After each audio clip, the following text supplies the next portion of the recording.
Great. Well, ladies and gentlemen, it's going to be an interesting kind of journey for you to try and encapsulate many of those trends.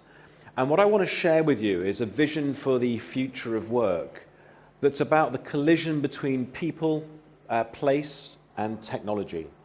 And this is very much the kind of the fundamentals as to how we shape this vision for where we're heading. And one of the images on that screen which might kind of jar is the jelly bean. We have this idea of jelly bean working. And look at the jelly bean, the blue jelly bean. That's about diversity and choice, because we're not bringing people into an environment where we provide them with diversity and choice. Most people who come into the office today are unhappy, right? They're sitting there, they're disengaged, they don't really want to be there. And that's a big issue in terms of how we design our workplaces. We find that Gallup, who do an annual survey of white-collar workers in offices, the figures are terrible. In North America, 77% of workers inside offices are not engaged, and 15% are actively disengaged. They're so annoyed, they don't want to be there. And have a look at the Gallup research. It's published online. And why is this? Well, because offices are expensive, we just put more and more people into less and less space, right? And that's not a great vision for how we want to create exciting workspace. So we're seeing people think a bit differently about what they want from the office, a bit more unconventional thinking. And the good news is we're bringing people back into the office. Marissa Mayer at Yahoo was famous, and now it's right across the West Coast. People want to be in the office to bump into each other, because working from home has not been seen to be great. And there are lots of problems working from home. I want to show you a quick video clip of somebody here who was live on BBC television across the globe talking about Kim Jong-un pressing the button in North Korea, and here's what happened. Scandals happen all the time. The question is, how do democracies respond to those scandals? And what will it mean for the wider region? I think one of your children has just walked in. I mean, shifting sands in the region. Do you think relations with the North may change? I would be surprised if they do. Pardon me. Pardon me. My apologies. What's this going to mean for the region? My apologies. So he had his map of the world, you know, he's got the books he's written, and it all just goes horribly wrong. So working from home is not a great idea for many people when it's critical. So what we're now finding, and one of the areas of this talk today for you, is around what co-working is doing globally. Now, co-working has been on everyone's lips. We're all aware of people like WeWork coming into the market, but it's got much more complex globally. So this is called Second Home in London. It's one of the most exciting co-working spaces, designed by some fantastic Spanish architects, Cano. And inside is a really eclectic, exciting space for young people to kind of come together and work. And it's called Second Home because it's just that. It feels like your own home. There's great food, great atmosphere. There's even in this space a yoga class every morning on a table which cantilevers up in the mornings to free up space for classes like yoga. So Second Home is one of many examples of a trend we identified in our last book, which is the re-emergence of the guild as a new format for offices. And the guild, as you well know, which we'll come back to, was one of the early types of buildings. This is one of my favorite. Can we lose these lights at the front? Can we kind of put these lights down? This is one of my favorites. It's a place called The Battery in San Francisco. It's a really exciting space for work, founded by a guy called Michael Birch, who was Bebo. And The Battery is this incredible space for socializing, for working. You can stay there, you can exercise. It's a membership-based organization, but it's feeling more like a home than a kind of classic co-work office. So the guild, we think, is coming back. This is Salzburg, and each of those buildings was built for an individual guild, and guilds were professional organizations, so goldsmiths or tanners and so on. And we see these buildings that were created as the first commercial buildings coming back in. Now, who's heard of the Ministry of Sound? Anyone come across the Ministry of Sound?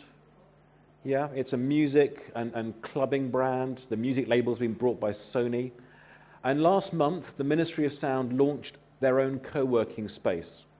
The first of a huge number they're going to roll out around the globe.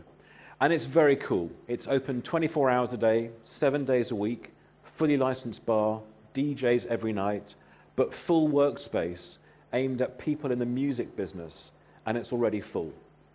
So people are saying, if I'm in music, I wouldn't want to just go to a WeWork, I want to go to a specialist new co-work for a particular industry, and I can do anything from actually record to screen or do a launch event. This is the Hospital, also in London. It's another co-work founded by Paul Allen, one of the founders of Microsoft, and this one is for TV, so this is for television. It's a membership club. If you're in the television industry, you join the club and you can work there, you can socialize, you can meet, but in the basement is a complete television studio. So for $300 membership, you can make a TV program in a fully state-of-the-art studio. So why join WeWork when you can join the Hospital and work with other TV executives? This is Neuhaus in Los Angeles. So here's one for the film industry. This is the old CBS building where the Beach Boys recorded, and it's now turned into the most incredible co-work space aimed at people in film. And if you kind of want to join it, you come in and there are the classic environments of lounges, co-working spaces, training rooms, private spaces, great food and drink. But what's exciting is the event space is incredible. And you can do a full film or product launch inside your own co-working space that you're a member of. So we're seeing the beginnings of specialist guilds, and one I can't show you but called The Wing has opened in London and New York, and it's a women's only co-work space, and I'm not allowed in, so I can't show you the images. But we're seeing all sorts of specialist areas emerging. So how do you kind of see this trend of the co-working phenomena? You've all read the press around WeWork, 23 billion valuation in a few years, and already in London, they're the biggest occupier of offices in London. Can you believe that? In New York, there are 50 WeWork locations alone. So there's a huge growth we're seeing. And the question you have to ask is, well, why do people want to join WeWork? What about that is so exciting? Well, of course, it's not the actual physical space, it's what goes inside the space. It's people and vibe and energy and atmosphere. And I think what we're finding is corporates are attracted to this because they can rub shoulders with entrepreneurs and innovators. And WeWork is extending themselves outside of just offices. This is the new Dock 72 being built in Brooklyn. It's the first purpose-built building for WeWork. This is We Live. They now have buildings where you can actually live together in your 20s. This is We Learn. They've opened a kindergarten. They've opened a gym, and they have their Creator Awards, where they give away $1 million prizes for innovators. So there's a huge array of the brand that's going on, not just a kind of office. And when you look at We Live, what we predict is you'll soon get buildings where you'll work downstairs and you'll live upstairs, and you'll just share the amenities, like the food and the drink and the gym and the cinema and everything else. And that's beginning. And they're very exciting. If you're 25 and you want to kind of live with people who are like-minded in a cool space with shared amenities, it's the kind of hip place to be. So what do companies do as a response? What are the corporates saying? Well, here KPMG, a huge, obviously, accounting firm, is saying we need our own co-working environment. So they've opened in Mayfair in London a club. It's about 40,000 square feet. It's only a club. There are no desks, there are no offices. Every month about 14,000 people come in here, and you can eat, you can drink, you can meet. There's an incredible restaurant, there's a chef's table, there's a cocktail bar. And so we're seeing the idea that you've got the idea that the corporates want a members club as well. So we predict that in most offices, you're going to begin to see membership clubs as part of the office solution. And there's the chef's table in the kitchen at KPMG, and the bar and the terrace and so on. So it's a wonderful space. And clients actually say, we're going to work with KPMG because they get membership of the club. Other industries are following suit. Barclays has launched a big product, a separate building called Barclays Rise. And this is the New York one in Silicon Alley, working with tech stars to run what's called boot camps. So they want to spot their next investment in fintech and get the first option to invest in these new startups.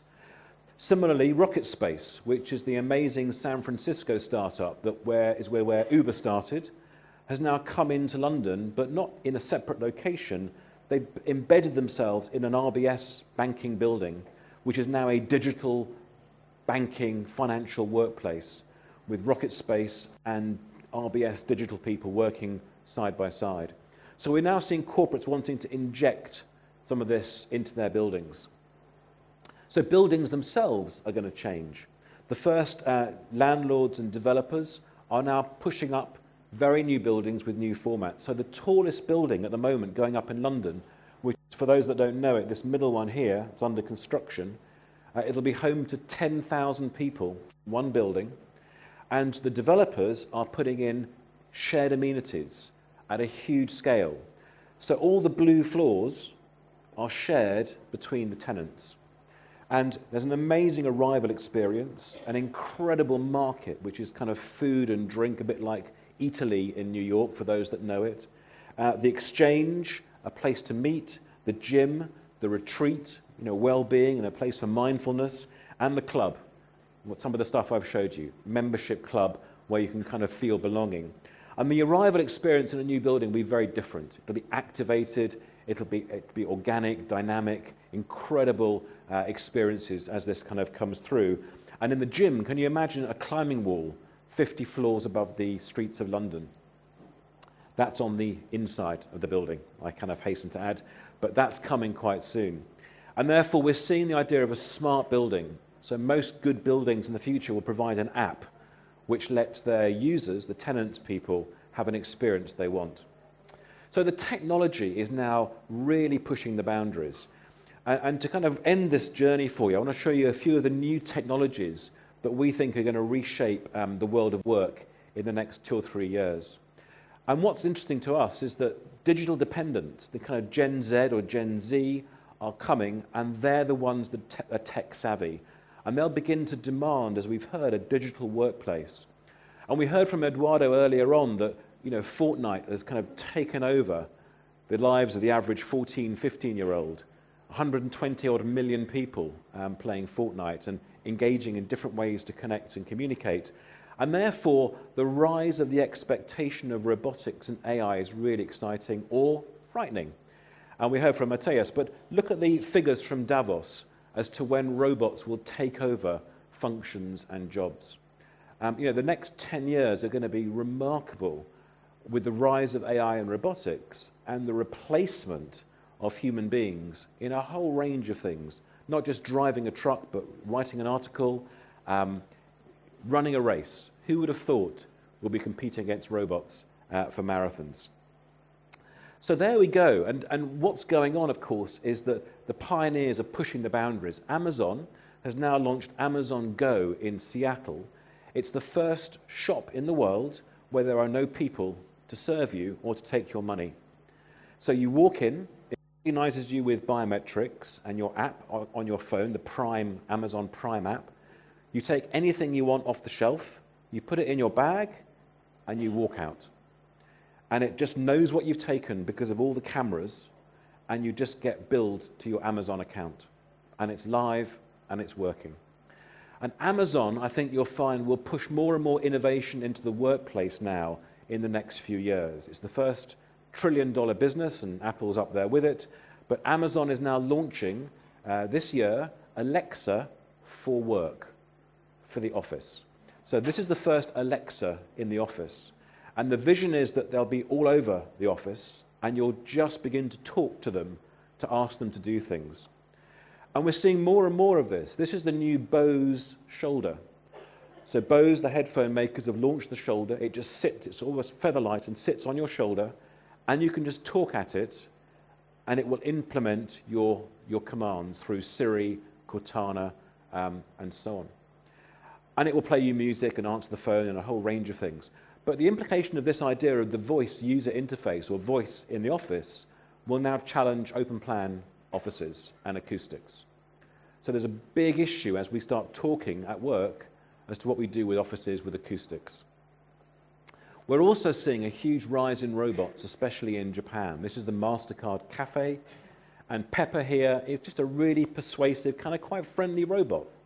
He or she, they'll chat and take your order and all the rest of it. And we're seeing it in all sorts of areas. We're seeing wayfinding, luggage robots, and you name it. We're also seeing a different expectation around screens and haptics. So Apple launched last week the new Max version of the iPhone X, and it's wonderful, it's huge, it's incredibly tactile and aspirational. So what happens when the expectation of a fantastic screen with touch comes into the office? Well, we're going to see spaces covered with haptic surfaces. We're just beginning, but 3 or 4 years' time, there'll be incredible technology to cover walls and spaces. And this is Google's Jamboard, this is Multitraction, this is Microsoft Surface, and a whole range of big players coming into this space. But it won't just be about putting the screen on the wall. We're going to see new interactions between people, technology, and space and furniture. So some of the kind of interaction between Microsoft and Steelcase, for example, has led to this idea of Surface Studio, a different idea of a space with great technology. And it will get more and more exciting with Microsoft pushing into Surface 2, where they're suggesting that we actually create different spaces in which to work. It won't be a rectangular room with a screen on the wall. It'll be much more immersive and very different for the future. And Surface 2, which comes out next year in spring, sort of January, February, will have a massive impact on how we think about interacting with technology. So I'll show you a quick preview clip as to what Surface 2 will look like and how it will change both furniture and physical space.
See that there's a huge array of sophistication that's coming, but so exciting for us designing new space.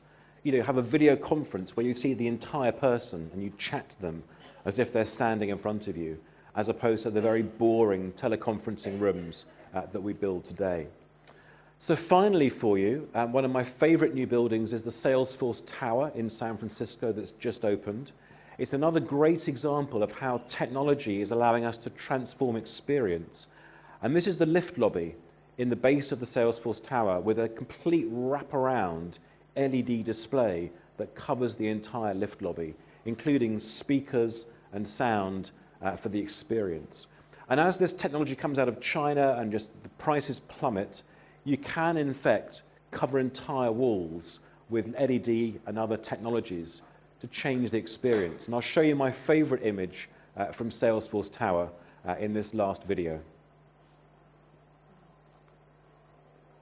We didn't want to have something too dynamic in the morning when people are walking in, so we shifted to more dynamic things. So say the waterfall, when people are walking out for lunch and things like that, you have a lot of energy going. The water wall is very simple on its surface. It's basically just water coming down on the walls, but there were a few challenges. Essentially, this fluid simulation had to be created. We wanted it to be... So how cool is that? Really exciting. And when you walk in there, it really is a wow factor. And you can create anything you want, any narrative or brand experience. And that'll be more and more where audio-visual technology takes us now. It's a brave new world, but you'll be able to create fantastic experiences. So to kind of summarize and conclude, what I tried to show you in this talk is that co-working is coming. There's a lot of confusion as to which way it's heading, but we think that there's a really exciting vision for membership-based clubs which are specialized, not just on the kind of cityscape, but coming into your buildings. So launching areas of your building which are around co-working and membership. We're also seeing incredible interaction between digital in the green and physical in the place, but it's about changing people, performance, expectation, experience, and vibe. And that's the real secret to where much of this technology we think is heading. Thank you very much.